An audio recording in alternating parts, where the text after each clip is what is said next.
안녕하세요. 저는 올해 40대 중반이 된 여자입니다.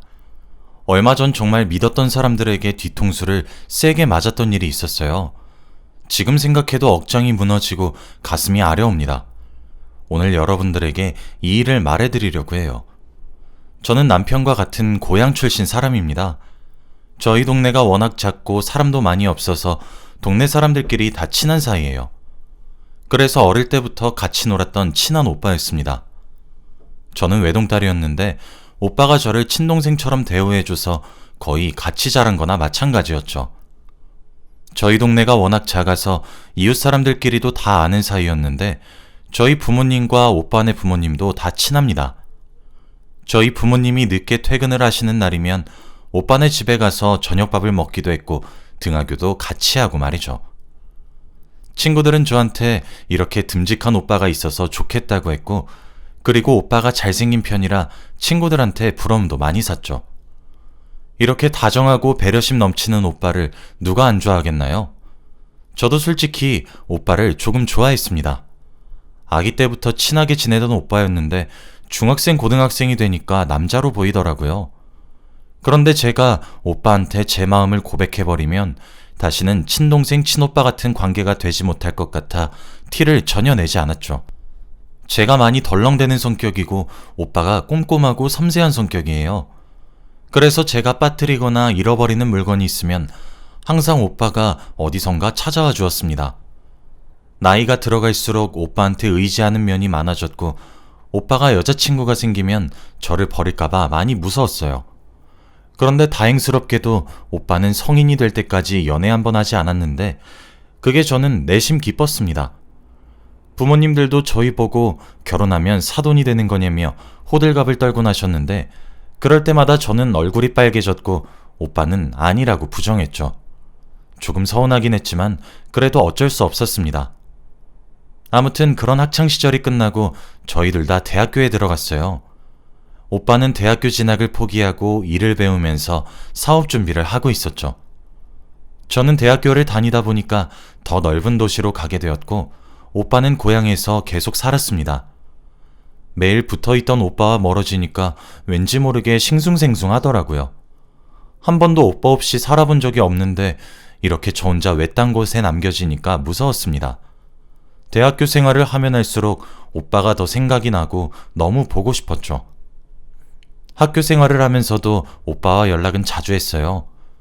제가 매일같이 너무 힘들다, 집 가고 싶다 라고 말하면서 찡찡대면 오빠가 늘 저에게 충고와 위로를 해주었어요.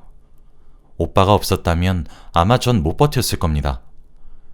그런데 어느 날 새벽에 오빠가 갑자기 전화를 하더라고요. 저는 기숙사에 있었고 오빠는 고향에 있었죠. 그런데 전화를 받으니 나 지금 너희 학교 기숙사 앞인데 잠깐 나와 라고 하는 겁니다. 저희 집이 많이 시골이어서 여기까지 오는데 분명 몇 시간은 걸렸을 텐데 너무 놀란 마음에 뛰쳐나갔어요. 그런데 정말로 오빠가 있었습니다. 몇 개월 만에 오빠를 보니까 눈에서 눈물이 차올랐고 저도 모르게 오빠에게 달려가서 안겼어요. 그리고 펑펑 울었습니다. 여기는 전부 다 제가 모르는 사람들밖에 없었고 낯선 환경에 적응도 안 됐는데 거기서 유일하게 아는 사람인 오빠를 보니까 마음이 갑자기 놓이면서 눈물이 나는 거 있죠? 저도 모르게 펑펑 울고 말았습니다. 그런데 오빠가 그날 저에게 고백을 했어요. 사귀자고 말이죠. 그렇게 저와 오빠가 만난 이야기입니다. 몇십 년 동안 같이 살았던 사이였는데 서로가 곁에 없으니까 드디어 소중함을 알았던 것 같아요. 저희는 그날부터 연애를 시작했고 제 첫 남자친구가 오빠여서 너무 행복했습니다. 부모님들도 다행히 저희의 연애를 너무 좋아해 주셨죠. 저는 오빠와 연애를 몇 년 동안이나 했는데 그동안 오빠는 사업도 잘 되고 저도 취직을 했어요. 그리고 자연스럽게 결혼 이야기가 오고 갔습니다. 사실 저희들 다 첫 연애인데 이렇게 결혼까지 하게 되니까 너무 로맨틱하더라고요. 부모님들도 무슨 동화에서 나오는 이야기 같다고 했습니다. 저희는 결혼 준비를 하기 시작했고 웨딩 플래너를 찾아다녔어요. 그런데 오빠가 아는 사람이 있다고 하는 겁니다. 어머니가 소개시켜 주셨는데 아는 사람이라 더 저렴하게 할 수 있다고 하면서 말이죠. 저는 소개받은 플래너를 찾아가서 상담을 나누기로 했습니다. 그런데 저는 소개받은 플래너를 보고 깜짝 놀라고 말았어요. 바로 제 고등학교 동창 친구였기 때문입니다. 그 친구는 저와 고등학교 때 가장 친했던 친구였는데 갑자기 하루아침에 말도 없이 사라졌어요. 집으로 가니 이미 빈집이었고 학교도 나오지 않았죠. 그리고 저희 때는 연락할 방법도 없어서 아무런 연락을 하지 못했습니다. 그런데 거기서 떡하니 만나니까 너무 반갑더라고요. 친구와 같이 인사를 나누고 저희 셋은 많은 이야기를 나누었습니다. 제가 어릴 때부터 하도 오빠와 붙어 있었기에 친구도 오빠를 알고 있었어요. 그런데 저희 둘이 결혼을 한다고 하니 되게 놀란 눈치더군요. 저는 결혼식 이야기보다 그 친구가 왜 갑자기 사라졌는지가 너무 궁금했어요. 수연아, 근데 너 왜 갑자기 연락도 없이 사라졌냐? 나 솔직히 그때 좀 섭섭했어. 아, 그때? 그때 그냥 전학 가게 됐는데 너한테 말하면 너무 슬플까봐 일부러 아무한테도 말 안 하고 조용히 간 거야. 미안해. 그래도 연락은 하고 가지. 이렇게 우연으로 안 만났으면 너한테 청첩장도 못 줄 뻔했어. 저희는 과거 이야기도 하고 결혼식 이야기도 하면서 시간이 훌쩍 지나고 말았어요. 아침에 갔었는데 어느새 해가 다 지고 말았더라고요. 저희는 연락처를 주고받고 카톡방을 만들어서 나머지 대화를 나누었습니다. 결혼식 준비가 정말 하나부터 열까지 다 정해야 하더라고요. 정말 힘들었습니다. 그런데 다행히도 플래너가 저와 아는 사람이라서 맘 놓고 할 수 있었죠. 오빠와도 자주 만나면서 결혼 이야기를 했는데 오빠도 다행히 플래너 친구가 마음에 든다고 하더군요. 저희 셋 다 같은 고등학교였지만 오빠는 그 친구가 기억에 나지 않는데요. 저와 제 친구는 학교를 다니면서 늘 붙어 있어서 그럴 리가 없는데 오빠가 그렇다고 하니 의심은 하지 않았죠. 그래도 지금이라도 셋이서 친해질 수 있어서 다행입니다. 결혼 준비를 한 지 그렇게 한 달이 넘어갔어요. 한 달이 지났지만 정한 게 별로 없었습니다. 아직 준비해야 할 게 산더미처럼 남아 있었죠. 그런데 우연히 오빠의 휴대폰을 본 날이 있었어요. 알람이 와서 자연스럽게 휴대폰을 보는데 플래너 친구한테 왔더군요. 그런데 3명이서 있는 단톡방에 보낸 것이 아니었습니다. 바로 둘이서 개인적으로 연락을 하고 있더라고요. 그런데 오빠와 친구의 대화 내용은 정말 가관이었어요. 단순히 플래너와 예비 신랑의 공적인 대화가 아니었거든요. 둘이서 아주 깨가 쏟아지는 대화를 주고받았습니다. 주말인데 뭐하냐, 좋은 아침 보내라, 나는 지금 뭐하고 있는 중이다 등등 둘이서 아주 하하호호거리면서 이야기를 하더군요. 대화의 시작을 보니까 친구가 먼저 연락을 했더라고요. 초반에는 오빠가 조금 튕기는 것 같았는데 시간이 지날수록 오빠는 제 친구와 이야기하는 게 재밌었는지 같이 웃고 떠들었습니다. 그리고 무엇보다도 저한테 잔다고 한 시간에 그 친구와 전화를 했더군요. 정말 놀랐어요. 오빠는 시간이 지날수록 더 적극적으로 플래너 친구에게 말을 걸었습니다. 이렇게 아름다우신 분이 왜 남자친구가 없냐고 말하면 친구는 소개 좀 시켜달라, 외롭다 이러면서 꼬리를 치더군요. 그리고 무엇보다 더 대박인 건 바로 오빠와 플래너 친구가 주고받은 사진이었습니다. 자신들의 셀카를 보내는 것은 물론이었고 플래너 친구는 자신이 오늘 뭘 입고 나갈 건지 거울로 셀카를 찍어서 보냈죠. 그러면서 오빠는 치마가 짧은데요? 라고 하면서 둘이서 아주 꽁냥꽁냥 거렸습니다. 저는 손이 덜덜 떨렸어요. 오빠가 다른 여자와 하호호호 거리는 걸 단 한 번도 본 적이 없었는데 그들의 대화 장면을 보니까 너무 놀랐죠. 그리고 무엇보다 어떻게 저와 가장 친했던 친구가 이럴 수 있나요? 무엇보다도 결혼 준비를 하고 있는데 이러면 안 되잖아요. 아직 결혼도 하지도 않았는데 오빠의 바람이라뇨. 정말 충격적이었습니다. 솔직히 며칠 동안은 고민했어요. 오빠한테 말을 할지 말지요. 그런데 그때의 저는 너무 바보 같았고 오빠가 없다면 이 세상을 살아갈 용기가 없었습니다.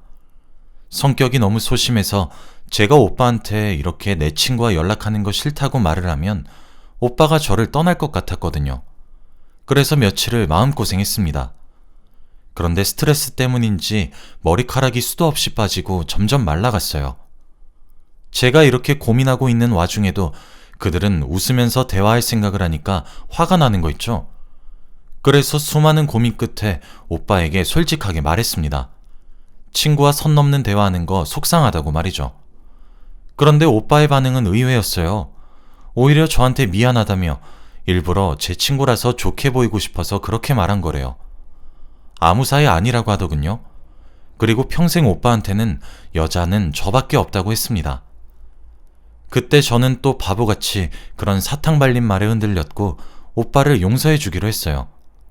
그리고 정말로 오빠는 친구와 연락을 끊었습니다.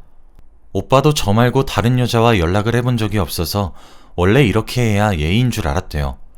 그래서 그렇게 했는데 제가 속상해할 줄 몰랐답니다. 저도 오빠의 말을 들으니까 이해가 되었어요. 그리고 다시 결혼 준비를 제대로 하기 시작했습니다.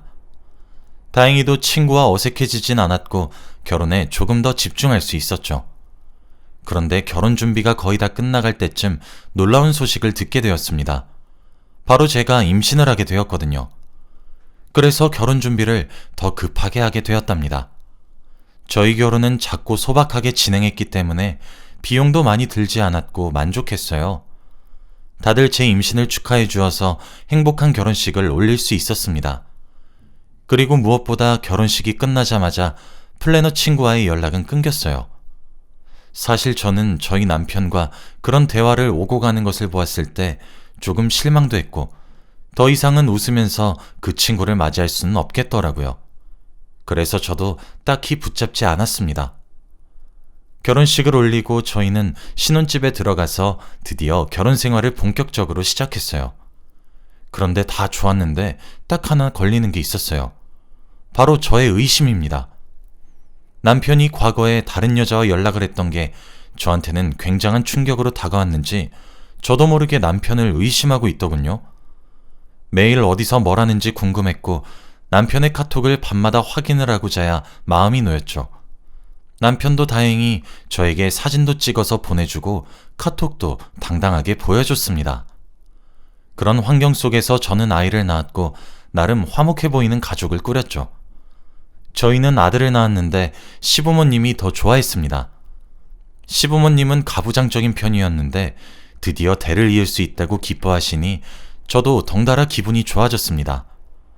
아이를 낳고 기르다 보니 너무 정신이 없고 아이를 돌보는 데에만 집중하게 되어서 남편의 휴대폰을 확인하거나 남편의 의심을 하는 건 사라진 지 오래였죠.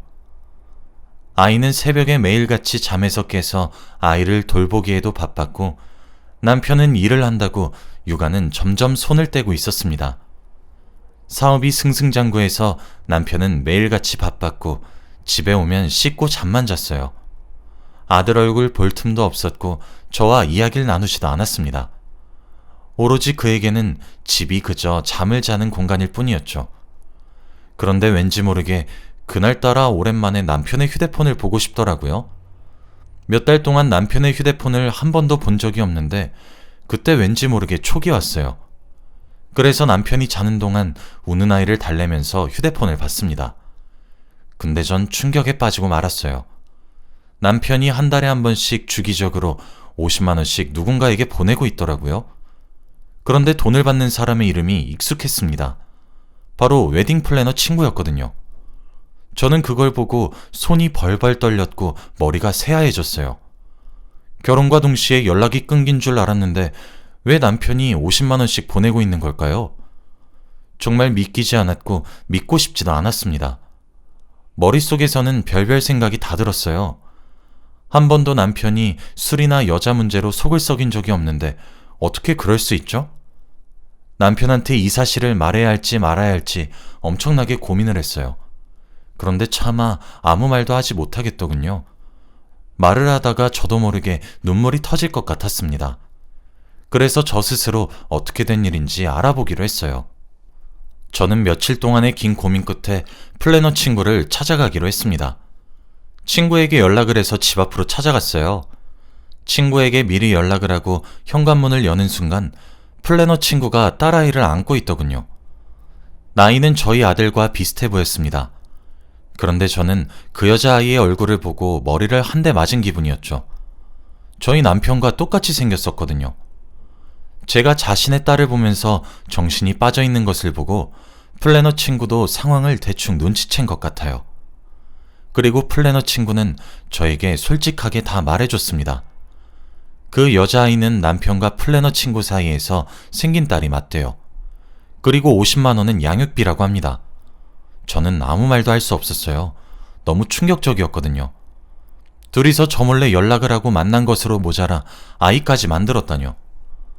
제가 다리에 힘이 풀려서 주저앉으니 친구는 저에게 더 충격적인 말을 했습니다.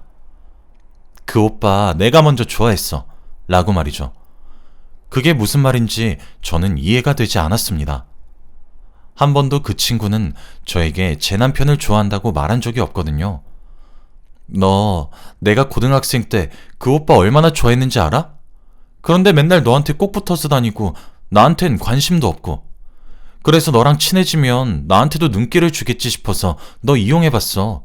너랑 친해지면 나한테 관심을 줄까봐. 그런데 여전히 그 오빤 너만 보고 있더라? 나보다 얼굴도 못생기고 공부도 못하고 몸매도 안 좋은 너한테 졌다고 생각하니까 너무 화가 났어. 그래서 내가 그 오빠 불러서 고백했다? 좋아한다고. 그러니까 너랑 친하게 지내지 말라고. 근데 그 오빠는 끝까지 너 생각만 하면서 내 고백을 거절했어. 자기는 널 좋아한다고 하면서. 그래서 전학 간 거야. 쪽팔리고 화나서. 그런데 정말 우연찮게 플래너가 내가 됐지 뭐야? 그래서 이건 하늘이 준 기회라고 생각이 들어서 내가 들이댔어. 내가 원래 좋아했던 사람이었고 네가 뺏은 거니까. 내가 네 남편 술 좀 먹이고 실수 좀 저질렀다. 왜? 뭐 문제 있어? 내가 먼저 그 오빠 좋아했어. 네가 뺏은 거라고. 저는 그 친구의 검은 속내를 마주하고 넋을 잃고 말았습니다. 친구는 저희 남편에게 술을 잔뜩 먹이고 일부러 실수를 하게 해서 임신을 한 거래요. 그러면서 자신을 봐줄 줄 알고요. 그리고 마지막으로 제발 이혼을 해달래요. 제 자리에 이제 자기가 들어갈 거라고 하면서 말이죠. 제가 이혼하면 화목한 가정환경 속에서 딸을 키울 수 있을 것 같다고 합니다. 저는 친구의 말을 듣고 정말 화가 머리끝까지 나더군요. 그래서 그 자리에서 일어나 친구의 뺨을 내리쳤습니다. 도저히 손이 안 올라가고는 못 베기겠더라고요. 친구는 맞으면서도 실실 웃고 있었고 저는 친구 집에서 나와 바로 시댁으로 갔습니다. 모든 사실을 시부모님께 다 말씀드렸어요. 시어머니와 시아버지는 워낙 가부장적인 분들이셔서 뒷목을 잡고 쓰러지기 직전이었죠. 저는 이혼을 한다고 했습니다. 그때 남편이 소식을 듣고 시댁으로 왔어요. 그러면서 저에게 싹싹 빌었습니다. 제발 이혼은 하지 말아달래요. 한순간의 실수였고 세상의 여자는 저밖에 없답니다. 정말 어처구니 없었죠. 저는 오로지 제 아들만 있으면 되었기에 다음날 바로 이혼 서류를 내밀고 아들과 함께 집을 나갔습니다. 우선은 친정집에 가서 살았어요. 저희 부모님도 저희 남편을 어릴 때부터 알고 지냈던 사이였기 때문에 이럴 줄은 상상도 못했다고 합니다. 그리고 저와 남편은 정식적으로 이혼을 했어요. 처음에는 화가 미칠 듯이 나고 그들이 저한테 그런 배신을 했다고 생각하니까 잠도 못 자겠더라고요. 밤마다 악몽도 꾸었고 무엇보다 아들한테 너무 미안했습니다. 그런데 몇 주 이야기를 들어보니 조금 통쾌하긴 하더군요. 친구를 며느리로 받아주지 않는다고 해요. 딸을 낳아서 안 되고 본처가 아니라서 절대 안 받아준다고 합니다. 그래서 아직까지 혼자서 딸을 키우며 살고 있다고 하더군요. 남편의 호적에도 올리지 못하고 말이죠. 지금 생각해보면 친구 하나 잘못 사귀어서 이렇게 된 것 같아요. 그런데 그거에 흔들린 남편도 정말 나빴죠. 지금은 아예 연락도 하지 않고 있고 양육비만 받고 있습니다. 남편은 두 곳에다가 양육비를 줘야 하는 것이죠. 몇 달이 지난 일이지만 지금 생각해도 정말 놀라운 일인 것 같아요. 여러분들도 친구 조심히 사귀시고 결혼도 잘하시길 바래요. 저 같은 일이 일어나지 않길 바랍니다. 제 이야기는 여기까지예요. 들어주셔서 감사합니다.